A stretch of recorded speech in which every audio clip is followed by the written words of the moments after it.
పాము కోపం అన్నట్టుగా ఉంది నా పరిస్థితి. మీరు కలవరని ముందే చెప్పాను సార్. ఆవిడ నన్ను కొట్టడమే తక్కువ. ఇప్పుడు ఆ త్రిపురాదేవికి ఏ సమాధానం చెప్పమంటారు?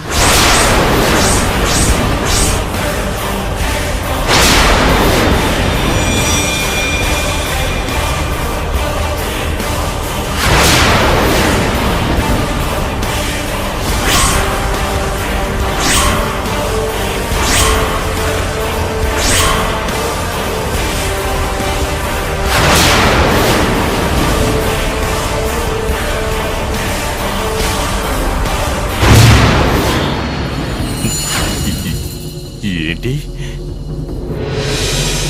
త్రిపుర వచ్చిందా?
కోటయ్య, అమ్మాయి గారు, ఎన్నాళ్ళైందమ్మా మిమ్మల్ని చూసి. ఎలా ఉన్నారమ్మా? ఇలా మిమ్మల్ని అందరినీ చూస్తుంటే నాకు చాలా సంతోషంగా ఉందమ్మా. కోటయ్య, అన్నయ్య నాన్న ఇంట్లో ఉన్నారా? అన్నయ్య గారు ఉన్నారమ్మా. రండి, లోనికి వెళ్దాం. రండి పదండి. రండి బాబుగారు.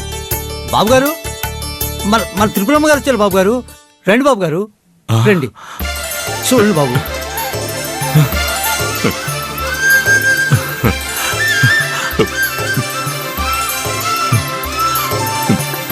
అన్నయ్య. అమ్మా త్రిపుర, బాగున్నావమ్మా? బావగారు, అన్నయ్య. పాప. రామ్మా, కూర్చో. బావగారు కూర్చోండి. నేను మీ మావయ్యనమ్మా. రై ఫణీంద్ర, ఎవరో తెలుసా? నా మేనల్లుడిని నేనే పరిచయం చేసుకోవాల్సి వస్తుందన్నయ్య. అత్తయ్య, కూర్చో. ఫణీంద్ర, నా కూతుర్ని పెళ్లి చేసుకుంటావా? చేసుకుంటాను గాని నాకు మాట ఇవ్వాలి. అబ్బో, మాటే ఏంటో చెప్పరా? కట్నం కావాలా? చెప్పు, నా ఆస్తి మొత్తం నీకే ఇచ్చేస్తాను, సరేనా? అది కాదు అత్తయ్య, మీరెప్పుడు ఇక్కడే ఉంటానంటే నేను చేసుకుంటాను.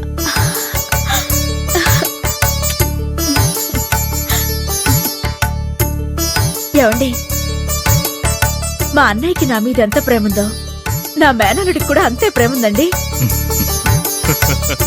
అన్నయ్య, అమ్మా, నీ మేనకోడలికి చెవిపోగులు కుట్టించాలి. మేనమావ ఒళ్ళో కూర్చోబెట్టి కుట్టించడం మన సంప్రదాయం కదా. బలిదానమే, తప్పకుండా అమ్మా. నేనొచ్చి నా మేనకోడ్లకి సంప్రదాయబద్ధంగా చేయవలసినవన్నీ చేసి చెవు పోగులు కుట్టిస్తాను, సరేనా?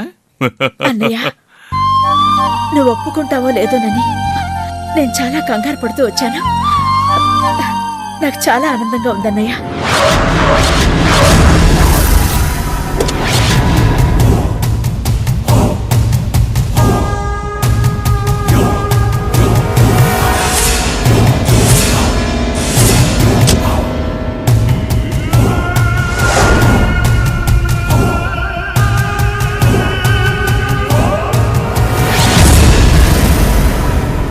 ఇది నా బాధ్యతమ్మా. నువ్వు ఈ ఇంటి ఆడపడుచువి. ఈ అన్నయ్య బ్రతికుండగా నువ్వెప్పుడూ బాధపడకూడదమ్మా. నాన్న కూడా నన్ను అర్థం చేసుకుంటే రే కోటయ్య!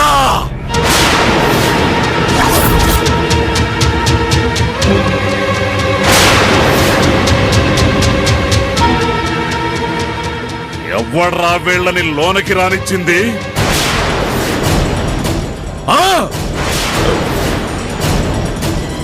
నానా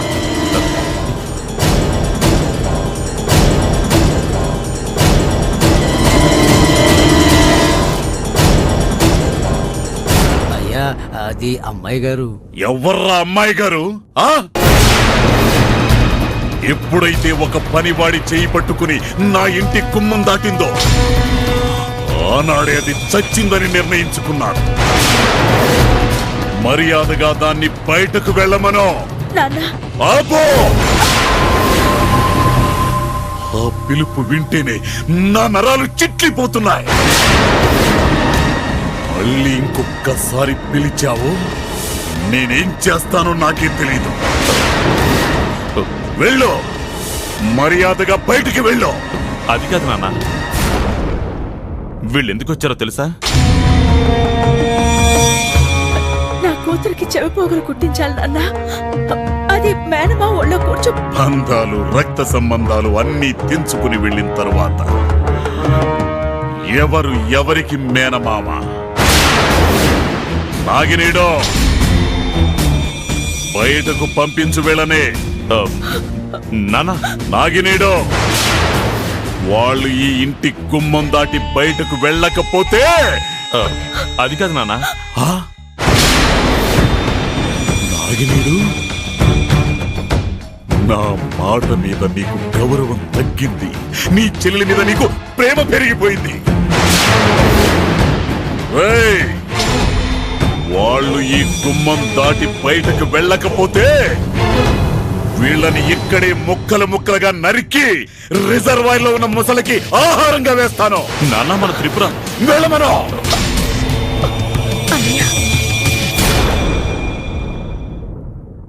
వద్దు నాన్న, ఏదో ఒక రోజు నువ్వు కబురు చేసి పిలిచినప్పుడే మళ్ళీ ఇంట్లో అడుగు పెడతాను. త్రిపుర,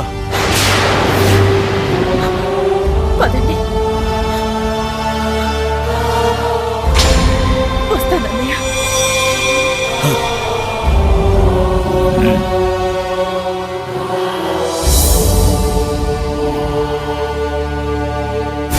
త్రిపుర, నేను మీ నాన్నగారు రమ్మన్న రోజు కాదు, నేను చచ్చిన తర్వాతనే నువ్వు మళ్ళీ ఇంట్లో అడుగు పెట్టి రండి.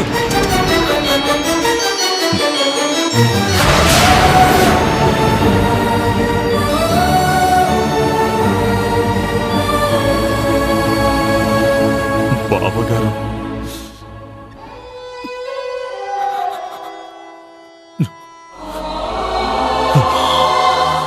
అన్నీ జరిగిపోయాయి అన్నయ్య.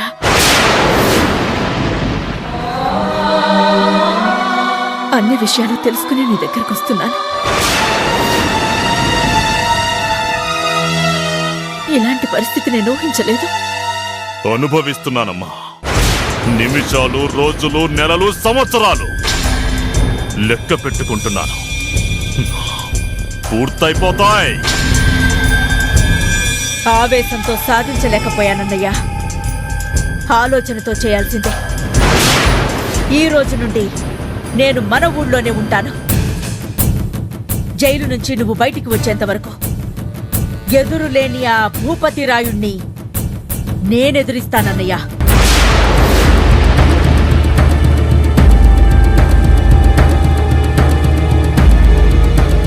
ఒంటరిగా వెళుతున్నాం. అవమానాలు భరించగలవమ్మా?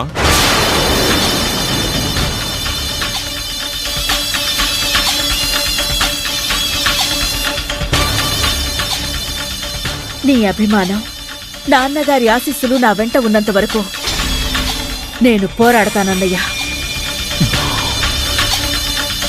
సరే అమ్మా.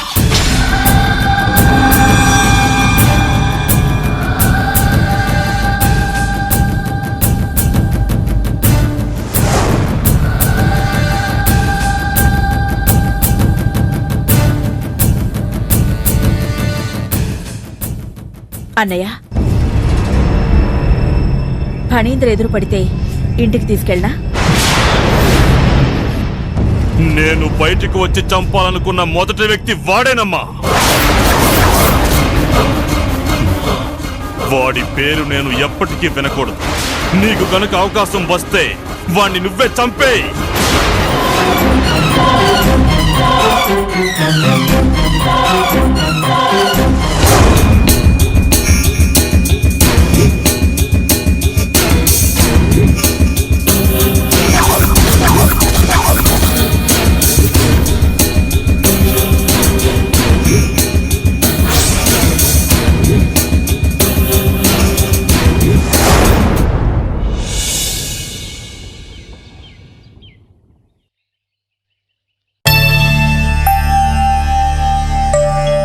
హర హర మహాదేవ శంభో శంకర ఓం నమః శివాయ.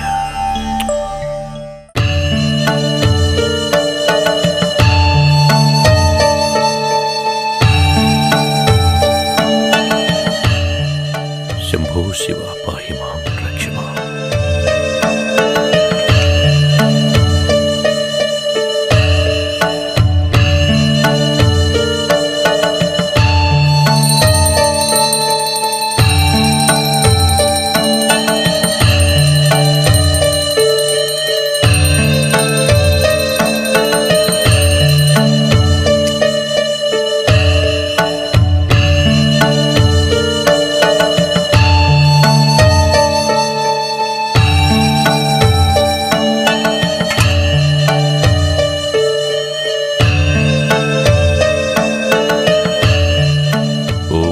శివాయ శివాయ నమః.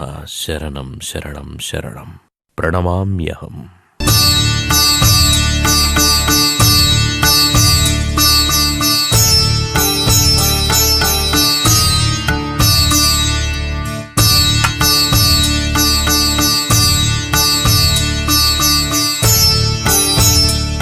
ఫణీంద్రు చెడా రాలేదండి. బయట మీకోసం మన ఊరి జనం ఎదురు చూస్తున్నారు.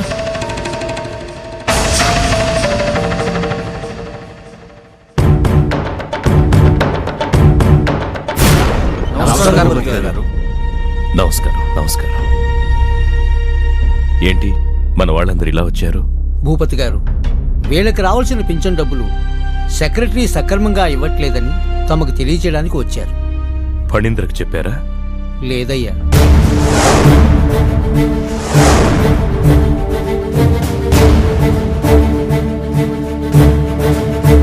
సెక్రటరీని పిలిపించండి. అలాగే బాబు. సర్పంచ్ గారు, ఎరువులకు ఇబ్బందిగా ఉంది. యూరియా రావాలి, ఇంతవరకు రాలేదు. అడిగితే స్టాక్ లేదంటున్నారు. ఫణీంద్రకు చెప్పాను, తన ఆ పనిలోనే ఉన్నాడు. నమస్కారం సార్. నమస్తే. సెక్రటరీ గారు, పెన్షన్ డబ్బులు మీరెందుకు సమయానికి ఇవ్వడం లేదు? అది చూడండి, పేదవాళ్ళు బతకడానికి ఉపయోగపడే డబ్బుని మీరిలా దుర్వినియోగం చేస్తే వాళ్ళ కడుపు మీద కొట్టినట్లవుతుంది. క్షమించండి భూపతి గారు, నేను మరోసారి ఇలా జరగడానికి వీల్లేదు. అర్థమైందా? అలాగేనండి. అయ్యా, మా ఊరిలో గుడి నిర్మాణం దాదాపు పూర్తయింది. ధ్వజస్తంభం పెట్టాలి. దానికి రాగి తాపడం చేయిద్దామనుకుంటున్నాం. తమరు పూనుకుంటే. అలాగే, ఫణీంద్రతో మాట్లాడి దానికి సరిపడా డబ్బుని ఏర్పాటు చేస్తాను. సరేనా? సరేనయ్యా. మీరు అన్ని పనులు ఆ ఫణీంద్రబాబు గారికి అప్పచెప్తున్నారు. ఆయన సొంత బిడ్డ కన్నా ఎక్కువగా చూసుకుంటున్నారు.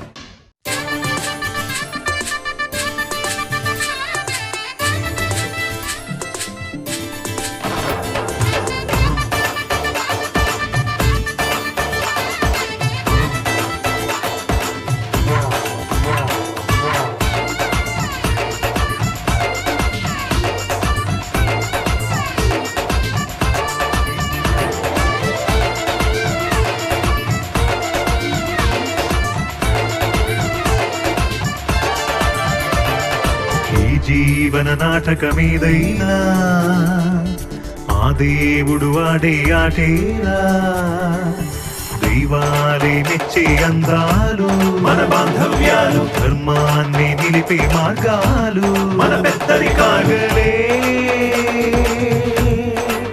చేరువై ప్రేమలే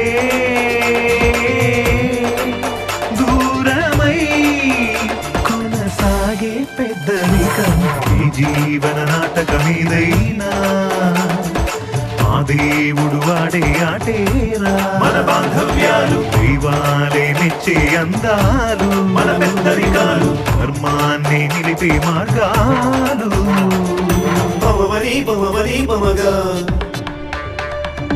పమవని పమవద పమవని పమవని పమగా పమవని పమవద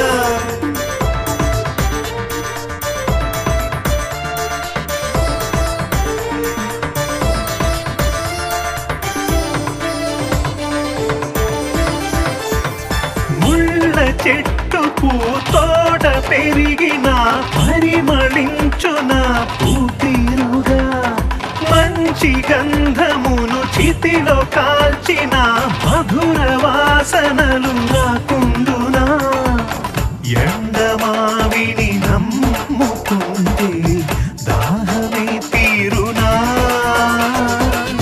పండుటాకులు రాలకుంటే కొమ్మ చిగురించునా నింగి తానై మెరిసే మట్టి మొలకై మురిసే సంద్రం అలలా ఎగసే అందంగా చినుకే వరదై పొంగే వరదే నదిలా సాగే నల్లే సాగరమయ్యే చిత్రంగా ఇది పైవాడి ఘటన ఈ జీవన నాటకమేదైనా ఆ దేవుడు ఆడే ఆటేరా దైవాలే నిచ్చే అందాలు మన బాంధవ్యాలు ధర్మాన్ని నిలిపే మార్గాలు మన పెద్దరికాలు